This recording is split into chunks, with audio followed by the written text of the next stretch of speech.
정부가 오늘 내놓은 민생 대책엔 5%에 육박하는 고물가가 국민 삶에 미칠 충격파를 줄이겠다는 목적이 깔려 있습니다. 이 정도면 얼마나 효과가 있을지 따져보겠습니다. 자, 최원희 기자, 일단 물가 문제를 가장 심각하게 본다는 거죠? 네, 지난달 우리나라 소비자 물가 상승률은 4.8%로 약 13년 만에 최고였습니다. 미국, 유럽 등 물가도 30년, 40년 만에 최고치입니다. 우크라이나 전쟁 등으로 수입 물가 폭등이 특히 심각한 상황인데요. 오늘 정부가 관세를 0%로 하겠다는 먹거리 물가 품목을 보면 돼지고기는 1년 전보다 14%, 밀은 무려 53% 오른 걸로 나타났습니다. 정부는 오늘 대책으로 월간 물가 상승률을 0.1%포인트 낮출 걸로 예상하고 있습니다. 예, 기대하고 들어봤는데 0.1%포인트라면 너무 미미한 수치 아닌가요? 네, 유류세 인하 효과도 체감 못한다는 분들 많으시죠. 정부는 지난해 11월 유류세를 20% 내렸고 효과가 사라지자 이달 인하폭을 30%로 늘렸습니다. 예. 역대 최대폭 인하지만 휘발유나 경유값 여전히 리터당 2,000원이 넘는 상황입니다. 국제 유가 급등에 유류세 인하 효과가 무색해져 버린 거죠. 이번 대책도 마찬가지로 국제 원자재 가격이 너무 올랐고 또 더 오를 상황이라 현 상황에서 물가 잡기에 한계가 있을 수밖에 없다고 합니다. 효과는 장기적일 수가 없어요. 높은 가격에서 아주 일부 떨어뜨려주는 거기 때문에 재작년부터 준비를 했었어야 돼요.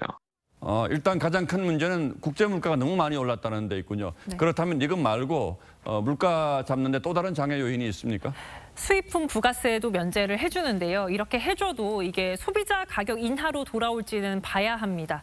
커피를 예로 들면 이번에 원두 부가세를 내년까지 없애준다고 했는데 인건비나 각종 첨가물 등 다른 비용 상승을 이유로 기업이 가격을 내리지 않을 가능성이 있다는 거죠.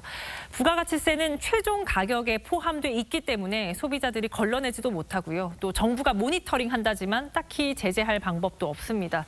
또 이번에 관세를 없앤다는 밀이나 돼지고기를 보면 이미 관세가 없는 FTA 국가에서 대부분 수입을 하고 있고요.